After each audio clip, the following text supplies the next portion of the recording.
Hello YouTube. Here I show this is my video showing the my workflow between Maya and Unreal Engine again. The previous video had bad audio, so I'm re-recording this, speaking a little bit louder, holding the mic closer, stuff like that. Um, in this video, I'm also gonna show some new additions that I've made to my current learning progress in Unreal Engine. Because I learned how to add facer rigs to the engine, and I figured a bit out with morph targets is called in the engine, and it's cool stuff. So I will show you here a little bit, repeat some of the stuff that I showed in the previous video, and some new stuff regarding faces. So let's get a little bit started. Uh, so the again, this rig is different than the like basic Unreal Engine 4 rig, because it's got all these like joints that help with the deformation, and I'm outputting and baking all of these out on when I run my animations. So when I have stuff like motion capture from like Mixamo or from the Unreal Engine marketplace, I port them into Maya and I retarget them to my Maya rig, and once the animation is stored on the Maya rig, I retarget from there, and that's not retargeting, but that's basically just baking from my Maya rig to the skeleton, and from there I export that as an animated FBX and put that in Unreal Engine. So a pretty simple solution right there. And again, this rig has got more advanced settings, so I can push volumes around, make nice bendy arms, and all crazy stuff. Like, I mean, it's nothing super expensive, but for games, it's like already pretty good, I'd say. Um, at least for my current progress. So to show you here a bit what I was doing with the facial rig, like before, as you can see from one of my previous demos, I was literally just doing the body rig, and right now, a couple of I think 2 days ago, I started to think about what do I want to do with the face, because in I was looking around to see how many studios and individuals prefer their face rigs, and many things I saw were pretty much just morph targets or blend shapes, I call them in Maya. The problem that I have with those is that it takes a lot of time to make all of those, and if you want to have like a reusable pipeline, you will need to share some sort of geometry between them so you can transfer them correctly. And even then, you might probably need manual touch-ups for smaller things, because all the characters will have different edge lengths, and the faces will have different proportions, so the shapes won't work out of the box. Um, at least not to the lower level details. So I came up with this little. You've seen that before. This rig is on some of my previous Maya demos. This facial rig, and this all bone based. So I figured it would be pretty useful to put that in the engine. Um, the problem that I had with this is because when I developed this facial rig, I didn't develop it with game engines in mind. So it has a little bit of a side effect that was preventing me from putting this in the engine straight away, and that was that all of these joints here, all of these facial joints that you see, apart from the jaw, they were locally. If you see my facial rig breakdown video, you will see what that means. But basically, speaking short, I have two meshes. One has the body rig and one has the facial rig, and the joints of the facial rig stay in place. They don't travel along with the whole body rig, so that they get rigged to a static mesh on the origin, and they only move locally. I then blend shape that mesh front of chain into the final deforming body mesh to achieve the final facial deformation results on the body rig. That's a couple of good things and bad things. The good thing is you can separate those two skin clusters and manage them separately, which gives you a little bit more organization and less joints on a cluster, and you can turn off the face to gain a little bit of performance. It's good stuff. You can turn it off and on, and But the bad thing though is, again, I didn't see this while when I developed it back in the days, is that you can't put this in the engine straight away because it's a live blend shape rig. So you would either need to bake every single facial pose that you want from this rig out onto a blend shape and put that blend shape as a baked blend shape onto your final in-game mesh. Or the way that I did it, which was basically just converting the whole facial rig to a transforming rig so that the facial features would follow. As you can see here, I can move the head and my entire joints follow as well. And then I just merged the two skin clusters. So facial skin cluster, which was originally just blend shape front of chain into the rig, is now in the same skin cluster mesh as the entire body. So right now I think I have about, let me just do a little quick check. Just to see, okay, so just to see how many bones this thing has now.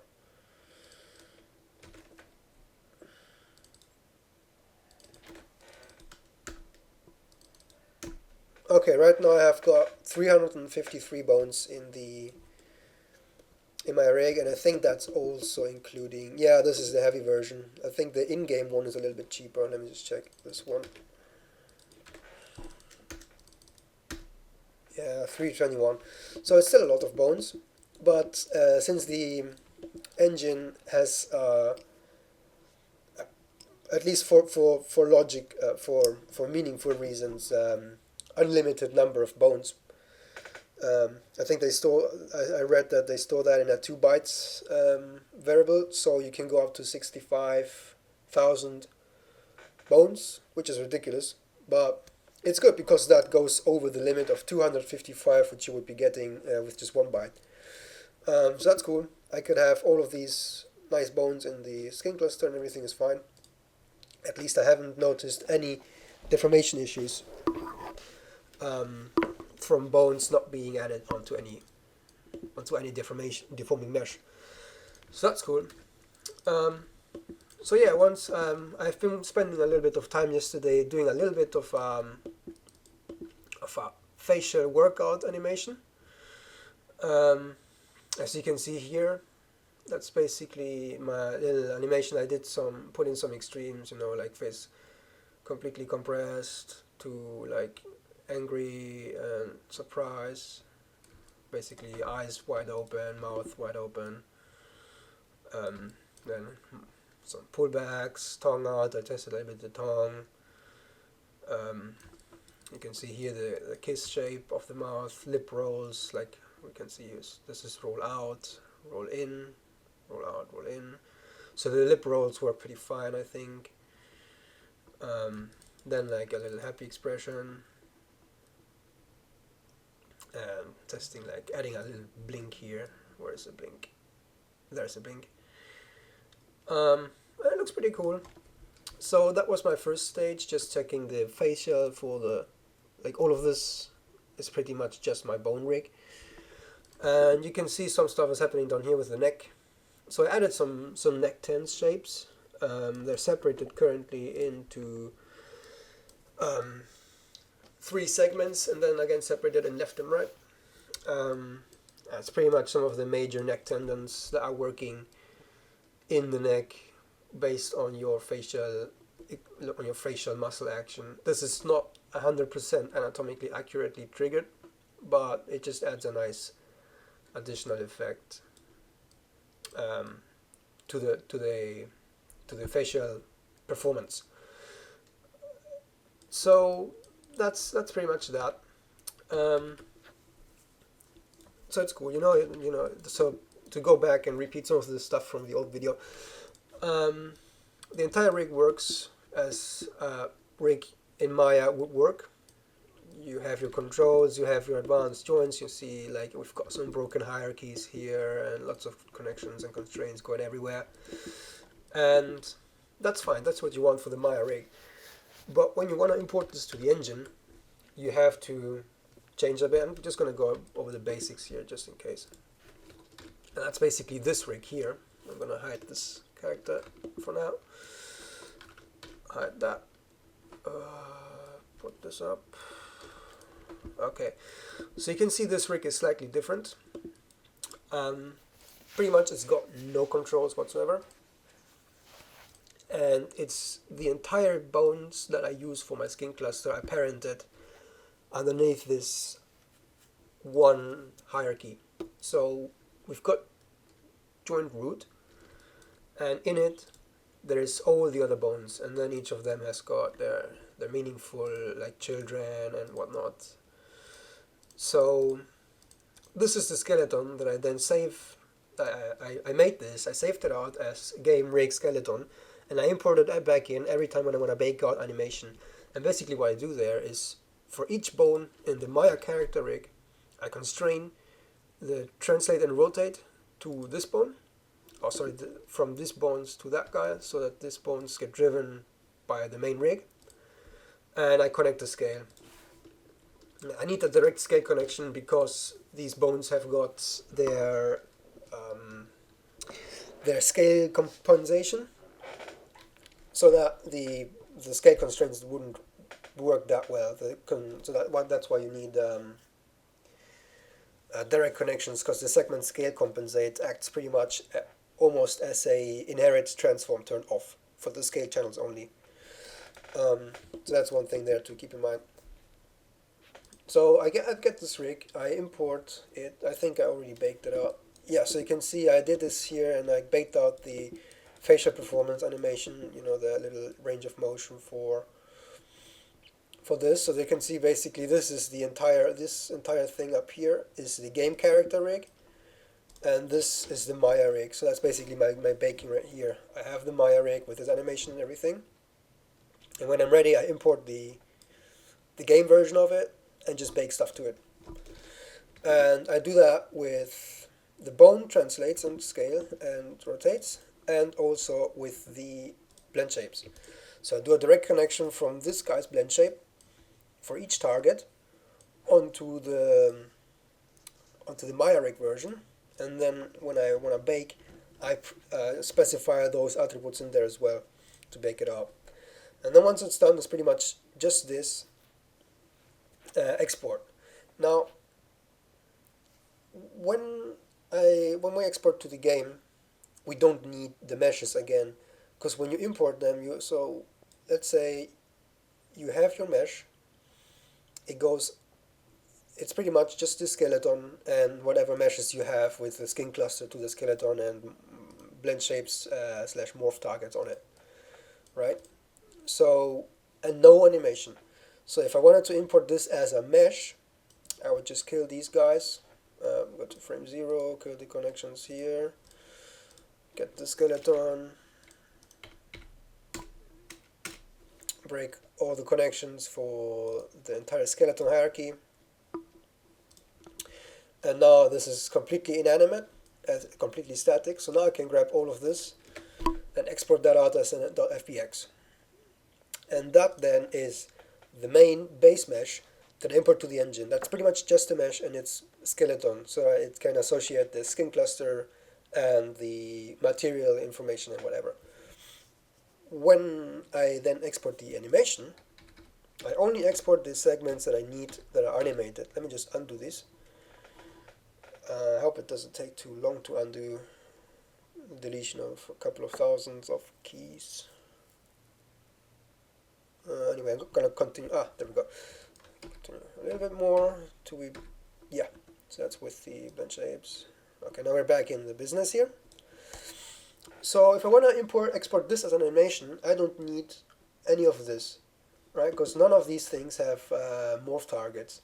Because the only morph targets that I have are influencing this neck area, and none of that involves any other mesh. So I could pretty much delete all of this. I'm left with this and that.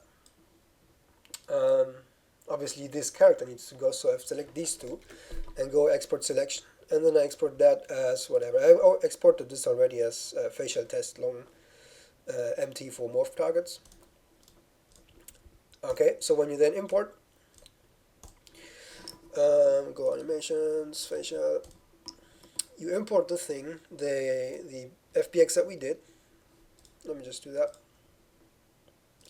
Morph target. So this is it, and it's importing. And it's gonna pop up the, how's it called? Yeah, this import options. And what you want to do here is you wanna uncheck import a skeletal, because we're not doing that. Sorry, you wanna keep it checked, but you wanna uncheck import mesh. Right? So now it's not gonna import any mesh along with it, only the information needed for animation. You specify the skeleton, specify the exported time or Fs, and that's pretty much it. Then you hit import. I'm not gonna do this, cancel, because it's already in here. That's this one. But now if we look at it, that's the mesh. I'm gonna just go and look for the animation, facial test long AVT, play. That's it, play. And that's pretty much the animation playing in the engine right now. And you can see it's playing my morph targets as well. So if I go to here and zoom a little bit in on the face here, you can see how the morph targets are also animated. And that's all stored in that animation clip. So from here we can add even, oops, it's a facial bones right there. We can add even more stuff. We can add some correctives for all of this facial area. Maybe add even, like, for other animation clips, add some muscle flex and muscle tense. Blend shapes to add some detail, and it should pretty much be based on your movement forces that your character will be performing in whatever clip they have. And that's it then. So if I show you this in game, let's work here to have like some cool lighting conditions. If I put this clip to loop on 3 just to like test it, and you can see on the neck where the sternocleidomastoid is, on some poses it's actually flexing quite nicely. Though this light is slightly flat, so it's not quite visible, but you can see it here, I guess. And that's pretty much it. Oops, I didn't want to show that, otherwise it's not gonna be in. Anyway, so for the animation blueprint, we can, where am I here? Put that there. Okay.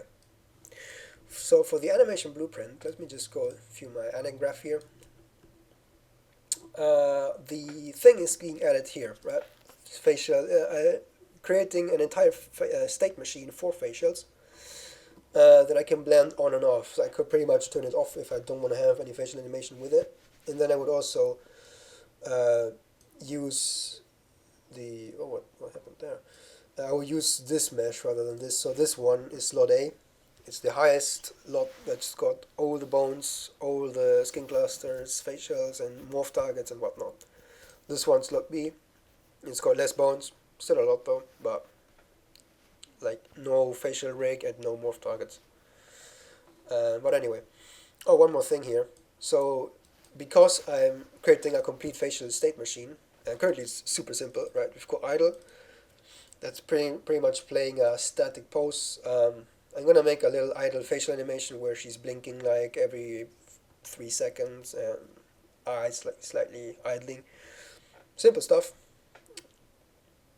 I'm gonna have this play here, and then I have this test thing, which is the only thing, and it gets activated when I have emote active, which is a little emotes thingy that I'm currently implementing into the numpad, so you can have like numbers from 0 to 9 on the numpad will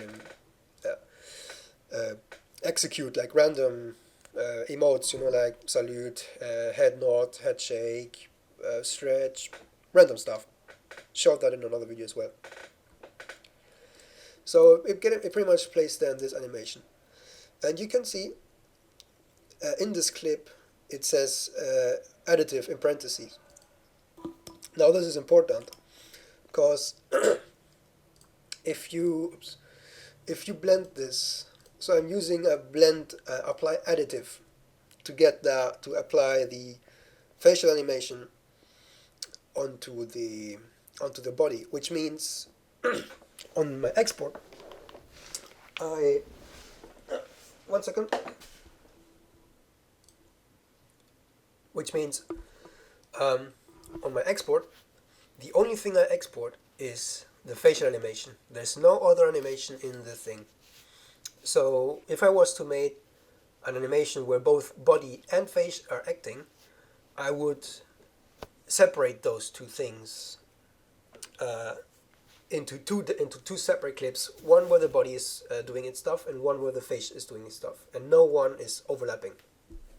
So then I can specify in these animations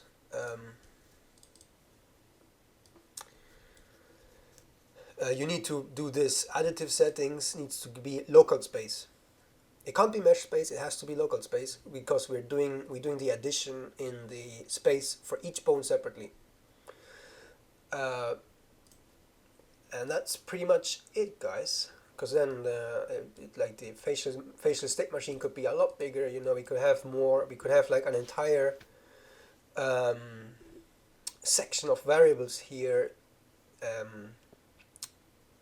aimed towards facials, so that we can have like lots of facial animation triggered by different things. You can have like replicate the